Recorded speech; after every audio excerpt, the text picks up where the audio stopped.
Саламатсыздарбы, урматтуу коллегалар, урматтуу өкмөт өкүлү. Мен бүгүн көтөрө турган маселе бул таза суу боюнча бүгүнкү биздеги Кыргызстанда болуп аткан көйгөйлөр боюнча. Президентибиз Сооронбай Шарипович 24-жылга чейин Кыргызстаныбызды 100% таза суу менен камсыз кылабыз деп болгон аракетти көрүп атат. Ошондой эле буга 34 миллиард акча кетишин айтып, дүйнөлүк банктардан жана фонддордон болгон каржы булактарынан акчалар таап берип жатат. Бирок бул долбоорлорду ишке ашыруу боюнча биздин бүгүнкү күндөгү таза суу департаментинин жетекчиси Аскарбек Токтошев жакшы иш алып бара албай жатат. Бөлүнгөн акчаларды сарамжалдуу өз ордунда иштебей жатат. Жана ошондой эле мен буга айтып кетейин, сапаттуу тендерлер жок болуп атат, сапаттуу проект чийилбей атат. Мына Өзгөн районунун Мырзаке, Дүнбулак, Куршап айылдарына акча бөлүнгөнүнө канча убакыт болду? 18-жыл айткан баштайбыз деп, 19-жыл жазында баштайбыз деди. 20-жыл келатат, бүгүнкү күнгө чейин тендер өтө элек.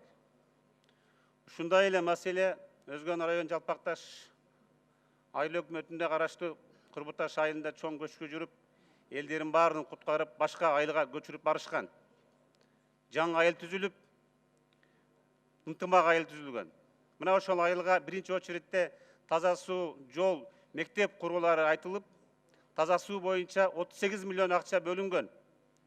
Бүгүнкү күндө 2 жылдан бери мына 38 миллион акчанын орду жок, же таза суу жок. Ал жерге мага келген маалыматтар боюнча мотордун басымына турбалардын ичке коюлуп калгана байланыш турбалардын баары жарылып кеткен.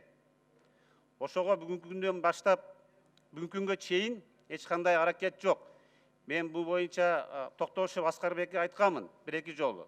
Бирок ал кишиге бул 38 миллион акча жана жүздөгөн адамдардын таза суусуз отурушу андай эле маани бербейт окшойт.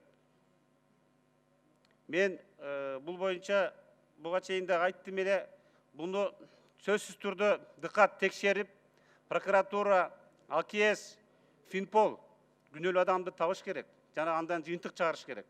Элдер тынбай кайрылып атат. 10 километрден суу ташып ичип атабыз. Балдар агынды суу ичип атат. Тогдурга барса ичинен курт чыгып атат деп арызданып атышат. Бул кимдин күнөөсү?